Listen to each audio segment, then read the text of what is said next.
2019년 12월 달부터 시작된 코로나 바이러스가 지금 온 세상으로 다 퍼졌습니다. 중국 우한에서 시작되었던 그 작은 한 바이러스가 이렇게 크게 온 세상으로 또 전염이 되고 번져나갈 줄은 또 그 누구도 상상을 못했던 일이죠. 제가 어제 인터넷 들어가서 어떤 상황인지 좀 보니까 현재 200개가 넘는 나라에 이미 코로나 바이러스가 또 퍼져 있고 전 세계적으로 확진자가 2,200만 명, 그리고 사망자가 무려 78만 명에 이른다고 합니다. 너무나도 엄청난 숫자이죠. 그냥 단순히 어떤 전염병이라고 말하기에는 너무나도 전 세계적인 참 위험하고 어려운 상황입니다. 이제 우리의 일상도 여기 영향을 받아서 예전으로 참 돌아가기가 쉽지 않은 그런 어려움 가운데 있습니다. 내일을 확답할 수도 없고 또 예전처럼 모이는 건 더더욱 어렵고요. 불과 제 기억에 지난주만 해도 저희가 나름 이렇게 좀 2학기를 준비했던 것 같아요. 조금 잠잠해지고 또 컨트롤이 된다고 생각을 해서 2학기를 좀 어떻게 한번 또 잘해볼까 그렇게 생각을 했었는데 다시 재확산의 우려 가운데 모든 만남이 비대면으로 이렇게 바뀌고 말았습니다.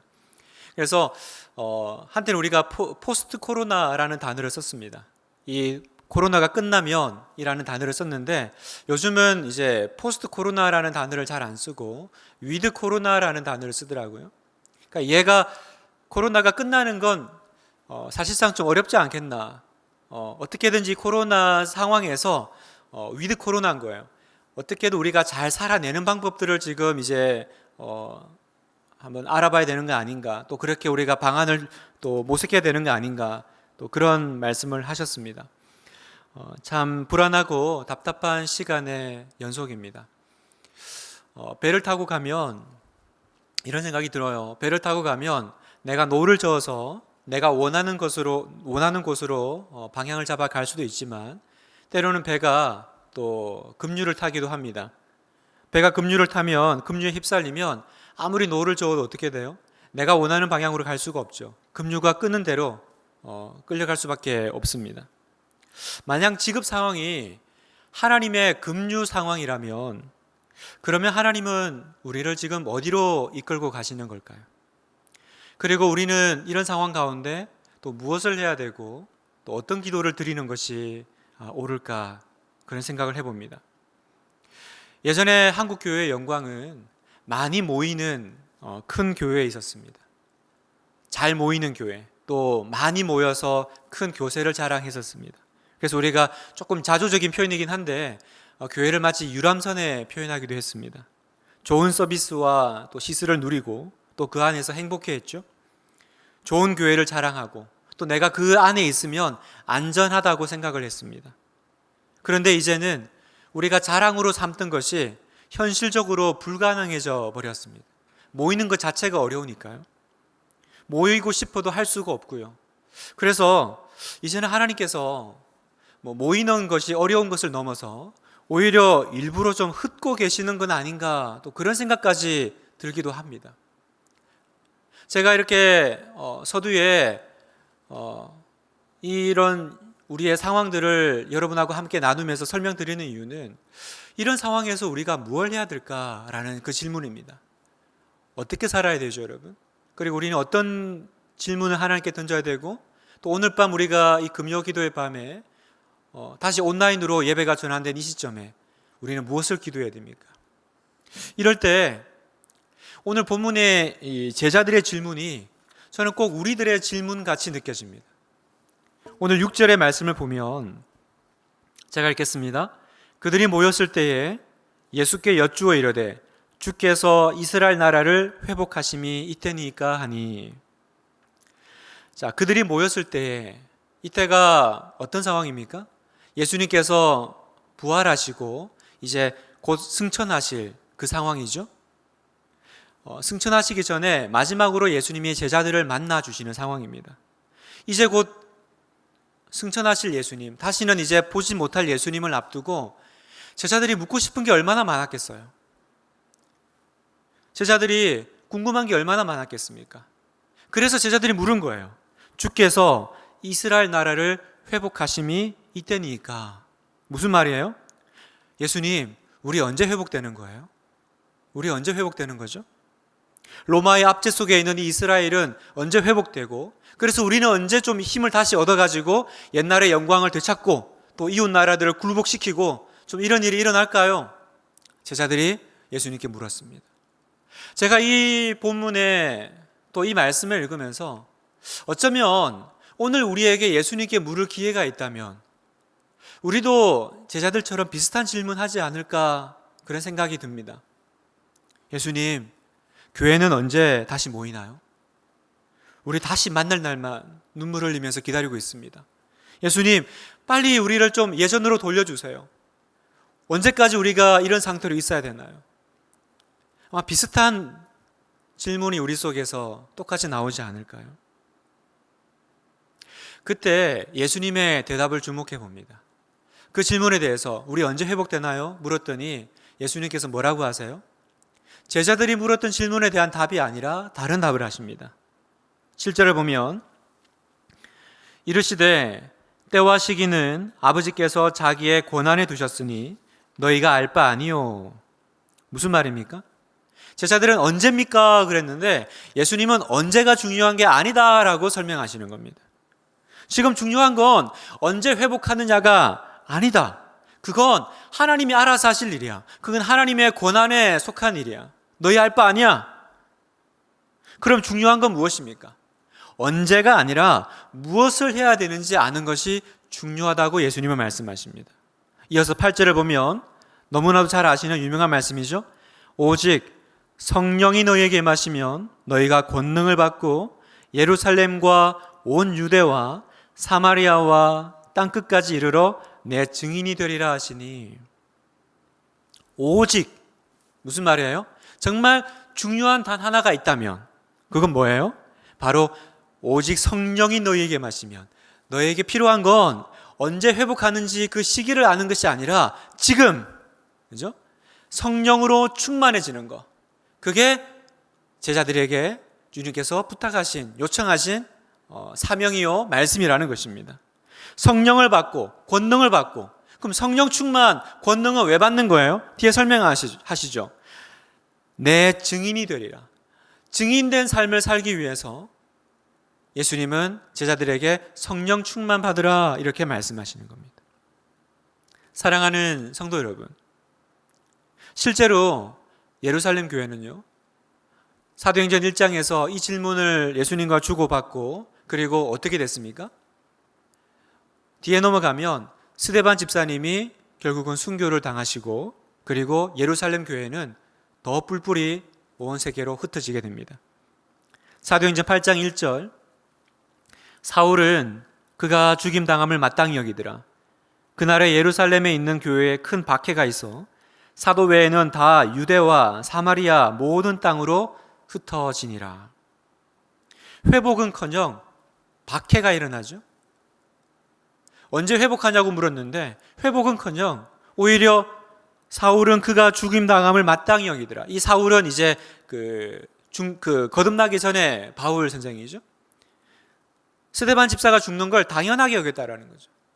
마치 요즘 꼭 우리 교회를 바라보는 세상의 어떤 시선 같지 않습니까? 교회가 당연히 욕먹어야 되고 교회가 잘못했고 당연하지. 교회가 잘못했어. 교회는 혼 좀 나야 돼. 꼭 그런 상황 같아서 너무 이렇게 가슴이 아픕니다. 교회에 큰 박해가 있어서 다 유대와 사마리아 모든 땅으로 흩어지니라. 다 뿔뿔이 교회가 흩어지게 됐습니다. 그래서 여러분, 교회가 뿔뿔이 흩어져서 망했습니까? 그렇게 박해가 있었고 예상치 못한 더 큰 어려움이 있었지만 성경이 보여주는 모습은 그렇지 않습니다. 사도행전 13장 49절에 보면 그 뿔뿔이 흩어진 성도와 제자들을 통해서 성경은 주의 말씀이 그 지방에 두루 퍼지니라 이렇게 말씀하시고요. 그리고 13장 52절에 제자들은 기쁨과 성령이 충만하니라. 기쁨과 성령이 충만한 상태로 살았다라는 것입니다. 고난 속에서, 교회가 흩어지고 박해를 받는 속에서 오히려 제자들은 예수님께서 1장에서 명령하신 대로 오직 성령이 임하시면 권능을 받고 충만함을 입고 내 증인이 되어라 하셨으니까, 네, 그러면 이 상황은 그렇게 살라는 말씀이죠. 그래서 제자들은 나가서 주의 말씀이 그 지방에 두루 퍼지도록 하였고 그들은 기쁨과 성령이 충만하였다. 이게 웬일입니까, 여러분? 사랑하는 성도 여러분, 오늘 이 시대를 살아가는 우리에게도 주님은 동일하게 말씀하지 않으실까요? 코로나로 인해서 힘겨운 시간을 통과하고 있는 지금 우리에게 하나님, 언제쯤 다시 옛날로 돌아갈 수 있나요? 언제쯤 우리는 좀 모여가지고 예배다운 예배를 드릴 수 있나요? 라고 기도하고 구할 때 어쩌면 주님은 우리에게 무엇을 말씀하실까? 조금만 참아라, 내가 회복시켜 줄게, 그러실까? 조금만 기다리면 내가 나타나서 모든 걸 딱 정리해 버릴 거야, 그러실까요? 오늘 사도행전 1장에서 주님이 주시는 말씀을 보면 그러실 것 같지는 않아요. 오히려 그건 너희 소관이 아니야. 그건 아버지 권한에 두신 것이고, 그건 하나님 영역이고, 그건 하나님께 맡기고 너희가 할 거 하라는 거죠. 그럼 우리가 해야 될 것은 무엇입니까? 성령으로 권능을 가지고 증인의 삶을 살아라. 다시 성령으로 시작하라는 것입니다.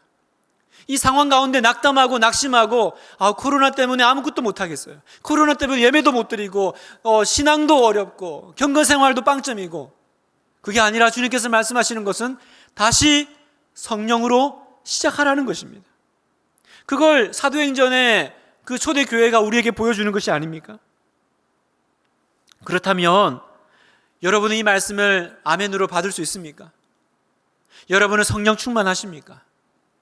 주님의 그 명령에 따라서 오직 성령이 너희에게 마시면 여러분은 증인의 삶을 살고 계십니까? 여러분은 어떠세요? 성령 충만하십니까? 성령 충만하지 않다면 또 그 이유는 무엇입니까? 또한 그러면 성령 충만해야 된다. 그러면 어떤 상태가 성령 충만한 상태인 거죠? 흔히 말하는 대로 불 받고 또 방음 받고 이렇게 막 뜨거운 상태, 그 상태가 성령 충만한 상태입니까? 오직 성령이 너에게 임하신다라고 분명히 주님은 약속하셨는데 그 성령이 임한다라는 게 뭔지 알아야지. 그래야 우리가 성령 충만한 삶을 살 거 아니겠습니까? 그게 뭔지 알아야지 우리가 그걸 구하지 않겠습니까? 성령이 임하는 삶, 성령 충만한 삶은 어떤 삶입니까? 우리가 흔히 그 성령님을 이야기할 때 혼동하는 대표적인 것이 있습니다. 그게 뭐냐면 성령 세례와 성령 충만입니다. 이걸 많은 성도님들이 이렇게 좀 혼동하세요. 얼마 전에 우리 교회 홈페이지도 보니까 그런 게시글이 있더라고요. 어디 이렇게 본인 개인적인 자리에서 어떤 아시는 분이 이제 교회 다니는 줄 알고 자기한테 성령 세례 받으셨냐라고 물었는데 당황했다라는 거예요. 성령 세례라는 단어도 좀 익숙하지가 않고, 그리고 내가 그게 있다면 이렇게 어떤 체험이나 좀 내가 인지할 만한데 그런 게 없는 상태에서 갑자기 성령 세례 받으셨냐, 성령이 있냐 이러지도 않고 성령 세례 받았냐 이러니까 이게 뭘 말하는 건지, 또 나한테 그게 있는 건지 없는 건지 당황했다라는 그 글을 읽었습니다. 여러분은 어떠세요? 여기 앉아 계시진 않지만 각자의 가정에 계신 여러분께 묻겠습니다. 여러분은 성령 세례 받으셨습니까? 누가 여러분에게 물으면 뭐라고 대답하실 거예요? 여러분, 성령 세례가 뭐죠? 성도 여러분, 이 설명을 잘 들으셔야 됩니다. 우리가 복음을 듣고 예수님을 믿을 때, 그때 주님의 약속대로 성령님은 우리 안에 오시고 우리 안에 임재하십니다. 이걸 에베소서 1장 13절에서 이렇게 설명하세요. 그 안에서 너희도 진리의 말씀, 곧 너희의 구원의 복음을 듣고 그 안에서 또한 믿어 약속의 성령으로 인치심을 받았으니, 여기 보세요. 구원의 복음을 듣고 그 안에서 믿으면 어떤 일이 벌어져요? 약속의 성령으로 인치심을 주신다라는 거죠. 다시 말하면 여러분이 복음을 듣고 그리고 또 그 복음에 반응하고 믿을 때 내 눈에 보이지 않지만, 내가 인지하지 못하지만 내 영혼에 어떤 일이 벌어져요? 주님께서 성령으로 도장 찍으신다는 거죠. 너는 내 거다라고, 하나님의 백성이라고. 이걸 성령의 인치심. 다시 말하면 내가 복음을 받고 믿을 때에 여러분이 알지 못하는 부지불식간에, 그러나 영적으로는 성령께서 임재하신다라는 겁니다. 그래서 성령을 다른 말로 예수의 영이다, 이렇게 성경은 묘사합니다. 예수의 영이라는 말은 무슨 말이에요? 성령님은 예수님을 증거하고 예수님을 믿게 하시는 분이라는 겁니다. 성령님의 도우심이 아니면, 성령님이 여러분의 마음을 찾아오셔서 역사하시지 않으면 그 누구도 예수님을 알지도 예수님을 믿지도 못한다라는 겁니다. 고린도전서 12장 3절 하반절에 보면, 또 성령으로 아니하고는 누구든지 예수를 주시라 할 수 없느니라. 아시겠죠, 여러분? 성령님이 계셔야 내가 예수님을 주님이라고 부를 수 있고 예수님을 믿을 수 있는 겁니다. 반대로 얘기하면 내가 예수님을 믿을 때, 그때 성령님께서 우리 안에 들어오시고 우리 안에 임재하시고 우리 안에 내주하시는 것입니다. 따라서 예수님을 믿는 그리스도인들은 누구나 그 안에 성령을 모시고 사는 사람들입니다. 여러분 믿으십니까? 여러분 아멘입니까? 내가 예수님 믿을 때 예수님께서 성령님께서 내 안에 들어와 계시는구나. 오히려 그걸 모르고 사는 거에 대해서 주님은 책망하세요. 고린도전서 3장 16절, 너희가 하나님의 성전인 것과 하나님의 성령이 너희 안에 계시는 것을 알지 못하느냐. 오히려 물으시죠. 왜 모르고 있냐? 예수님 믿을 때 성령님께서 너희 안에 오셔서 좌정하시고 임재하시고 함께 계신다라는 사실을 왜 모르고 내가 혼자다고 생각하고 나는 아무도 없이 그냥 외롭게 신앙생활한다고 생각하느냐? 너희 안에 성령님이 계신다. 주님은 분명히 우리에게 확증하십니다. 그러면 다시 처음으로 돌아가서 성령 세례 받으셨습니까? 이 말은 뭐예요? 당신 안에 성령이 있습니까? 라는 거예요. 그러면 여러분 대답해 보십시오. 내 안에 성령님이 계십니까? 아멘입니다. 내 안에 성령님이 계신다면 나는 다른 표현으로 성령의 세례를 받은 거예요. 오늘 읽은 사도행전 1장에서도요, 예수님이 동일하게 말씀하세요. 사도행 1장 5절에 보면 며칠이 못 되어 몇 날이 못 되어 성령으로 세례를 받으리라 하셨던 주님은 똑같이 8절에서 성령이 너에게 임하시면 이렇게 표현하세요. 그러니까 성령으로 세례를 받는 게 그 성령이 임하는 거라는 거죠. 더 이상 여러분 헷갈리지 마십시오. 예수님 믿고 거듭난 중생한 모든 성도들은 이미 성령 세례, 성령님께서 그 안에 내주하심을 믿으시기를 축복합니다. 흔들리지 마세요. 빼앗기지 마세요. 누가 그런 단어와 표현으로 묻는다고 해서 계신가 안 계신가, 내가 믿기는 믿는 것 같은데 성령님을 본 적은 없고 계신지 안 계신지, 또 세례는 뭐야? 성령 세례는 뭐야? 불세례야? 더 이상 헷갈릴 게 없어요. 예수 믿는 사람, 예수 믿는 중생한 거듭난 그리스도인이라면 누구나 그 안에 성령님이 임재하십니다. 그러면 이제 두 번째 질문이 생겨요. 그게 뭐냐면, 그러면 성령 충만은 뭡니까? 성령 세례는 알겠는데 성령 충만은 뭡니까? 성경을 보면, 특히나 신약 성경을 보면 성령 충만이라는 표현이 나옵니다. 특히나 이제 제자들이 성령에 충만하여 이런 표현들이 있죠. 성령 충만이 뭡니까? 그 대표적인 구절이 바로 에베소서 5장 18절에 나오는데, 집에 계시지만 우리 화면상으로 같이 한 목소리로 한번 읽어보겠습니다. 중요한 말씀이니까. 시작. 술 취하지 말라. 이는 방탕한 것이니 오직 성령으로 충만함을 받으라. 오직 성령으로 충만함을 받으라. 성령을 받는데 충만하게 받으래요. 아니, 성령님이 이미 내 안에 임재하시고 내주하시는 건 아는데 또 충만하라는 건 뭡니까? 그래서 많은 분들이 이 에베소서 5장 18절 말씀을 보고 앞에 술 취하지 말라라는 이 표현 때문에 더 받으라는 거구나, 계신데 더 이렇게 채워 넣으라는 거구나, 이렇게 이해하시는 분들도 계십니다. 그러나 이건 사실은 성경적인 해석이 아닙니다. 왜냐하면 첫 번째 가장 큰 실수가 뭐냐면 이건 성령님을 어떤 에너지나 어떤 세상에 가득한 뭐라 그럴까요? 그 다른 어떤 타 종교에서 말하는 그런 영으로 보는 거죠. 그러나 성경이 말하는 성령님은요, 단지 우리 뭐 이렇게 공기 중에 이렇게 떠다니는 그런 뭐 에너지나 영이 아니라 그분은 인격이다라고 말씀하세요. 인격이세요. 그래서 언제나 성령님을 말할 때는 인칭 대명사를 씁니다. 그 사물을 뜻하는 그런 대명사를 쓰지 않고 그라는 표현을 쓰죠. 여러분, 인격을 나누어서 받을 수 있습니까? 제가 방에 들어갈 때 뭐 3분의 2만 들어가고 3분의 1은 밖에 두고 들어갈 수 있습니까? 성령님을 받는데 성령 충만히 받으라. 그러면 예수 믿을 때 3분의 2 받고 나머지 3분의 1은 충만하게 또 더 채워서 받을까요? 이건 성령님이 어떤 분이신지에 대한 이해가 없어서 그렇게 또 해석할 수 있는 부분입니다. 그러나 그렇지 않죠. 성령님은 인격이시기 때문에 내 안에 들어오실 때 이미 충만히 들어오세요. 그래서 성령 세례라고 하는 그 세례의 단어도요, 그 세례가, 여러분, 우리가 세례 받을 때 물속에 잠그는 거잖아요. 그래서 이미 그 세례라는 말 속에 충만히, 풍성이라는 그 의미가 포함되어 있습니다. 내가 세례를 받을 때 뭔가 모자라게 받는 게 아니에요. 성령님이 우리 안에 오실 때 이미 풍성하게 오세요. 그런데 왜 충만이라는 단어를 쓰실까? 그건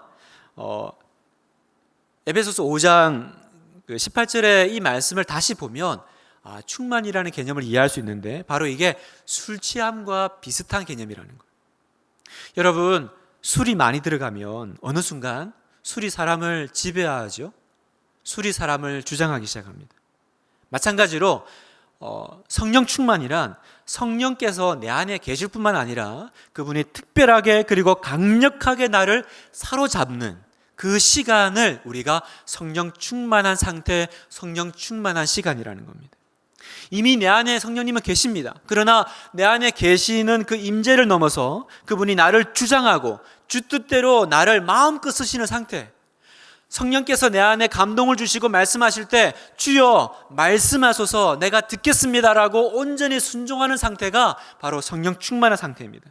이것을 사도 바울은 갈라디아서 2장 20절에서 내가 그리스도와 함께 십자가에 못 박혔나니 그런즉 이제는 내가 사는 것이 아니요 오직 내 안에 그리스도께서 사시는 것이다, 이렇게 표현합니다. 무슨 말이에요? 온전히 나를 주장하시니까 나는 죽죠. 나는 죽고 나의 옛사람은 죽고 예수님께서 내 안에 사시는 거예요. 근데 예수님께서 내 안에 어떻게 계세요? 성령님으로. 그죠? 예수님이 직접 내 안에 들어와 계신 게 아니라 당시 예수의 영을 보내셔서 각 성도 안에 예수님께서 성령으로 내 안에 사시는 거죠. 그래서 오직 예수님께서 나를 온전히 그리고 완전히 주장하시는 상태가 바로 성령 충만한 상태예요. 그 충만한 상태가 유지되면 어떻게 돼요? 내 삶에 이제 열매가 맺히는데 그 열매를 우리가 성령의 열매라고 하는 겁니다. 사랑하는 성도 여러분, 제가 왜 이렇게 설명을 막 드릴까요? 여러분, 우리에게 있어서 성령님은 선택의 사항이 아닙니다. 성령의 세례를 넘어서 성령 충만에 이르는 이 길은 우리에게 있어서 죽고 사는 문제입니다. 사도 베드로가 예수님을 무려 3년이나 쫓아다니면서 3년이나 가르침을 받으면서 예수님의 제자로 살았지만 그는 예수님이 십자가에 달리실 때 예수님을 3번이나 배반했습니다. 설마 그럴 리가. 자기도 그럴 거라고 생각을 못했던 것 같아요. 다 떠날지언정 나는 안 그럴 거라고 호언장담했지만 무너졌죠. 그때 사도 베드로는 깨달았을 겁니다. 결심한다고 사라지는 게 아니구나. 노력한다고 되는 게 아니구나. 철저하게 깨달았을 겁니다. 이건 주님이 말씀하신 성령을 받지 않고서는 나는 정말 무능한 존재구나. 아무것도 할 수 없는 존재구나. 그래서 여러분, 오순절 성령이 임하셨을 때 비로소 사도 베드로는 정말 제자다운 삶을 살아내게 됩니다. 성도 여러분, 우리에게 있어서 성령 충만은 있으면 좋고 없어도 그만이 아니라 이거는 죽고 사는 문제인 줄 믿으시기를 바라요. 모든 그리스도인들은 성령의 임재를 넘어서 그분의 충만으로 나아가야 됩니다. 이게 주님께서 우리에게 명령하시는 겁니다. 여러분, 오늘 밤에 이 기도를 들으셔야 되는 거예요. 하나님, 언제 회복되나요?가 아니라 주여, 나로 이 시간 아무 핑계 대지 말고 성령으로 나를 충만케 해주시옵소서. 성령으로 충만케 해주시옵소서. 내 안에 계신 주님께서 나를 온전히 주장해 주시옵소서. 그러면 어떻게 하면 충만해집니까? 알아야 충만해지죠. 두 가지를 말씀드리고 싶어요. 첫 번째, 나는 죽고 예수님이 사실 때 우리는 성령으로 충만해집니다. 여러분, 복음이 무엇입니까? 복음이란 예수님의 십자가에서 나의 옛사람이 죽고 이제 예수님이 나의 생명이 되셨다라는 선포죠. 죄인이 나의 옛사람은 죽어 없고 오직 예수님만이 내 안에서 살아서 그분의 모든 의가 나에게 전가되는 상태. 여전히 내가 죄성과 싸우고 내가 여전히 부족하지만 그러나 주님은 예수님의 생명과 그 의를 나에게 전가하셨기 때문에 나를 향해서 뭐라고 하세요? 의롭다 하시죠. 칭의죠. 이게 기쁜 소식, 복음이라는 것입니다. 왜 이것이 복음입니까? 순종하기 어려운 문제에 부딪힐 때마다, 끊임없는 죄의 유혹에 넘어질 때마다, 사역을 하다가 때때로 힘들 때마다 어떻게 다시 일어날 수 있느냐? 이 복음의 힘으로 일어날 수 있다는 것입니다. 바로 복음, 내 힘이 아닌 예수님의 이름으로, 내 힘이 아닌 예수의 생명으로 내가 일어날 수 있는 것, 그게 복음의 능력이요, 그게 바로 성령의 능력이십니다. 성령께서 그 일이 우리 안에서 일어나게, 복음의 능력이 나타나도록 역사하신다라는 겁니다. 지난 한 주 제가 이 말씀 본문을 청하고 이 말씀을 묵상하면서 제 안에 끊임없이 씨름했던 이 믿음의 고백이 있습니다. 걸을 때마다, 운전할 때마다, 또 거울을 볼 때마다 제 안에서 계속 이런 고백을 주님 앞에 드렸습니다. 주님, 저는 죽었습니다. 주님, 저는 죽었습니다. 주님만이 나의 기쁨이요, 주님만이 나의 행복이십니다. 주님, 저는 오늘도 죽었습니다. 이렇게 무지랭이 같고, 이렇게 부족하고, 이렇게 연약하고, 날마다 낙심하는 나, 그러나 그 나는 십자가에서 이미 죽었음을 선포합니다. 예수님만이 내 안에서 생명이십니다. 제가 일주일 내내 이 고백을 하면서 살았습니다. 여러분, 이 고백하며 살았으니 넘어지지 않았을까요? 한 번도 실패하지 않았을까요? 아니에요. 넘어졌습니다. 실패했습니다. 죄에 무너지기도 했습니다. 그러나 달라진 게 있어요. 싸움의 양상이 달라졌죠. 예전에는 한 번 넘어지면 며칠 갔어요. 헤어나오지를 못했어요. 그러나 이 고백을 드리면서 곧바로 일어나게 됐습니다. 곧바로 다시 마음의 중심을 잡게 됐습니다. 왜 그럴까요? 왜 그럴까요? 나를 믿었던 것이 아니라 내 안에 생명 되신 예수님을 믿었기 때문에, 비록 내가 어제는 정말 무덤과 같은 죽음의 시간을 통과해도 오늘 아침에 다시 또 주님, 저 어제 실패했지만 다시 저에게 하얀 백지 같은 도화지를 주시면 다시 시작하겠습니다. 어제 그림은 망쳤지만 주여, 또 저에게 이 새날의 새 백지를 주시면 제가 이 날을 주님이 주신 능력으로 그려보기를 원합니다. 이 은혜가 있는 거예요, 여러분. 여러분, 많은 분들이 성령 충만하면 죄도 안 짓고 한 번도 넘어지지도 않고 날마다 노래 부르면서 행복하게 살 줄을 착각하십니다. 아니에요. 성령 충만해도 넘어집니다. 성령 충만해도 쓰러집니다. 그러나 차이가 있다면 10번 넘어지면 11번째 일어나는 것이 바로 성령 충만한 사람의 증거인 줄 믿으시기 바랍니다. 안 넘어지는 것이 아니라 마귀가 예전 같으면 걸고 넘어뜨리면 며칠이고 몇 날이고 그 우울감에, 그 자괴감에 일어나지 못했던 이 사람이 성령께서 그를 붙잡으시니까, 복음의 능력이 그 안에 역사하시니까 10번 넘어뜨리면 11번째 일어나고, 또 20번 넘어뜨리면 21번째 일어나는. 왜요? 내 안에 예수의 생명이 있으니까, 부활의 생명이 있으니까. 이게 성령 충만의 증거입니다. 여러분, 그래서 성도에게 있어서 나는 죽었다라는 건 너무 행복한 고백이죠. 왜요? 죽을 때마다 예수의 생명이 내 안에서 부활하시니까. 성령 충만을 원하세요, 여러분? 그러면 사도 바울과 같이 고백하십시오. 나는 날마다 죽노라. 이건 자조적인, 그냥 끝까지 간 어쩔 수 없는 상황에서 내뱉는 말이 아닙니다. 이거는 승리의 고백입니다.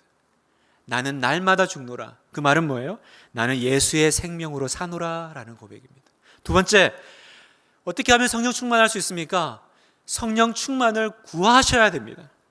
구해야 주십니다. 성경의 모든 복은 구해야 주십니다. 야고보서 4장 2절, 너희가 얻지 못함은 구하지 아니하기 때문이요.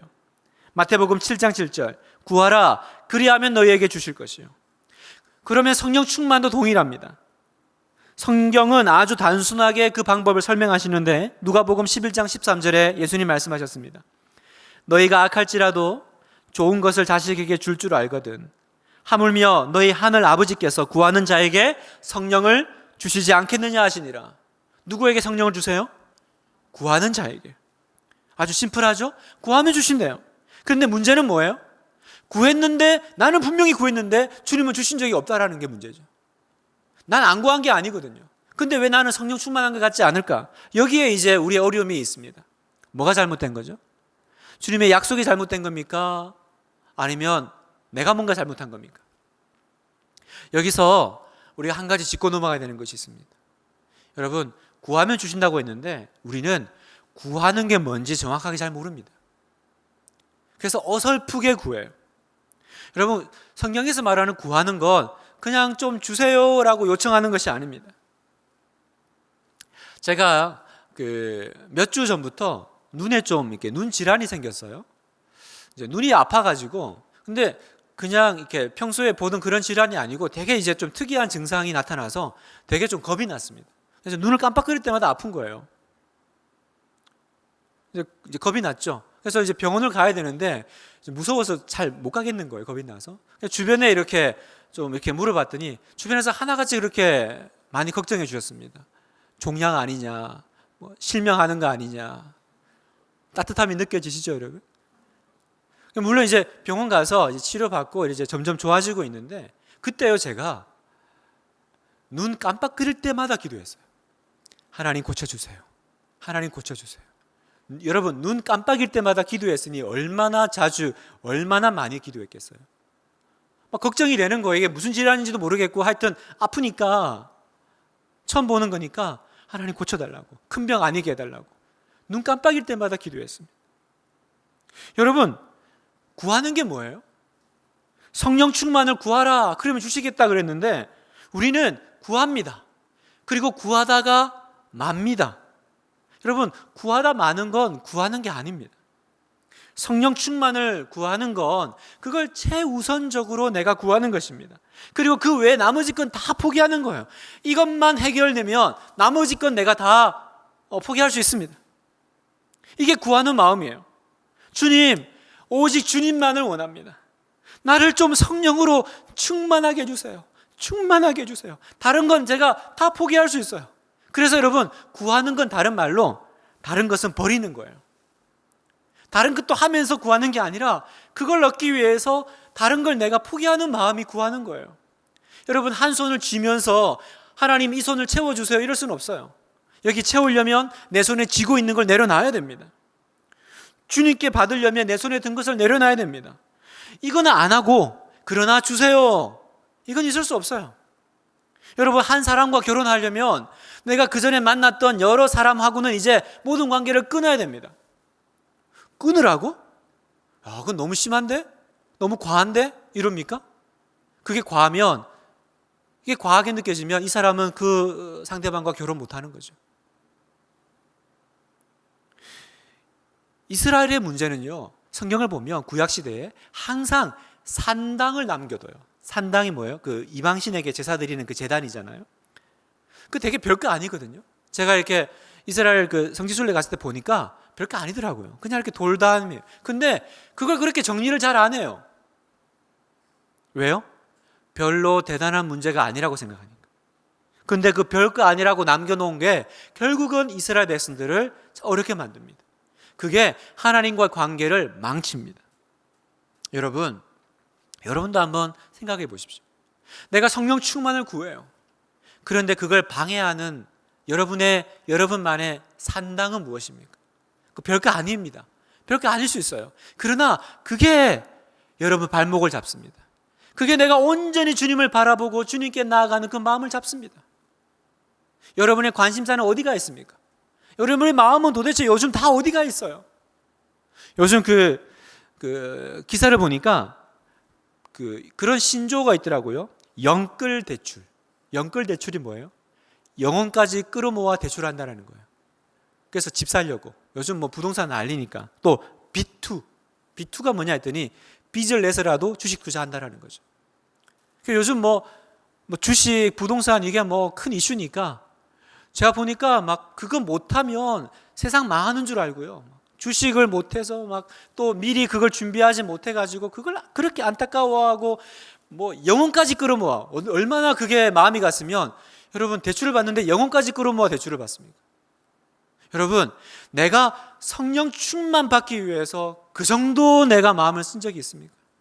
영혼까지 끌어모아 하나님 앞에서 주님, 저를 성령 충만케 안 해주시면 저 진짜 어떻게 할 줄 몰라요? 여러분 그렇게 기도한 적 있으세요? 그냥 호기심에서 한번 이렇게 시도해 보는 것이 아닙니다. 성령 충만을 구하라는 건 한번 구하고 말 일이 아니라 지속적으로 구하고 지속적인 갈망 가운데 주님 한 분만으로 만족합니다. 이것이 저의 유일한 갈망입니다. 주여, 내 영혼을 성령으로 충만케 하소서. 성령으로 충만케 하소서. 길을 걸을 때도, 아침에 눈 뜰 때도, 식사를 할 때도, 밤에 누울 때도 주님, 제가 왜 이렇게 말라버렸습니까? 왜 이렇게 성령의 기름이 떨어졌습니까? 성령으로 충만케, 성령으로 충만케. 여러분 말씀을 마무리하고 싶은데 오늘 교회를 보시면서 하나님이 원하시는 건 뭘까요? 하나님은 우리가 어떤 기도를 드리길 원하실까요? 작년에 제가 다락방 신방 가서 그런 얘기를 드렸어요. 만약에 국가가 교회 문 닫으면 다락방이 분당 우리 교회다. 그때는 이런 일이 있을지도 모르고 그냥 말하는 저나 듣는 우리 집사님들이나 다 뭐 대수롭지 않게 뭐 설마 그럴 리가 있겠어? 설마 뭐 교회가 문 닫는 일이 있겠어? 그러고 우리 얘기 나눴거든요. 근데 지금은 이제 이게 현실 가능한 얘기가 되어버렸죠. 오늘 우리는 무엇을 기도해야 됩니까? 흔들리는 것은 나뭇가지가 아니라 내 마음이라 그랬습니다. 코로나로 인해서 힘들죠. 그러나 코로나 때문에 힘든 것도 있지만 어쩌면 코로나가 나의 신앙의 현 주소를 다 드러내고 있는 거 아니에요?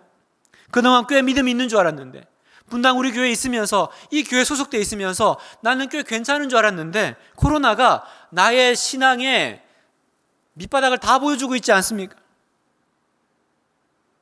그래도 감사한 건 내가 오늘 밤 이 믿음 가지고 주님 안 만나서 어쩌면 코로나 때문에 내가 이 믿음 준비할 수 있도록 하나님께서 시간 주신 게 아닌가 생각이 듭니다.